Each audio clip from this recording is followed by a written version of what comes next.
त्यामुळे आज काय झालं आहे की एशियाटिक सोसायटी ही एका उच्चभ्रू वर्गापुरतीच मर्यादित झाली. ज्याला आपण सोबो म्हणतो ना, साऊथ बॉम्बे.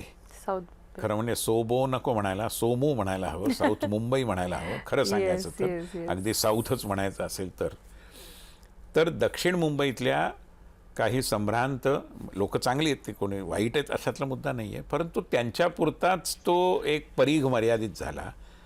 माझी अशी धारणा आहे आणि त्याकरता मी अध्यक्षपदाची निवडणूक मित्रांच्या सहकार्याने आणि पाठबळाने लढवतो आहे की या संस्थेला देखील आता मुंबईच्या विविध भागात पोचलं पाहिजे. नक्कीच. म्हणजे एशियाटिक सोसायटी मुलुंडच्या एखाद्या संस्थेबरोबर का नाही सहकार्य करू शकत, पार्ल्यात का नाही जाऊ शकत, केव्हाही बोरिवलीला का नाही जाऊ शकत, ठाण्यापर्यंत का नाही जाऊ शकत, जायला पाहिजे ना.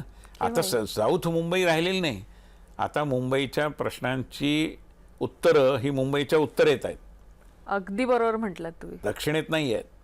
मग दक्षिणेतल्या लोकांनी उत्तरेत जाऊन आपल्या प्रभावाची थोडी नवीन रचना केली पाहिजे.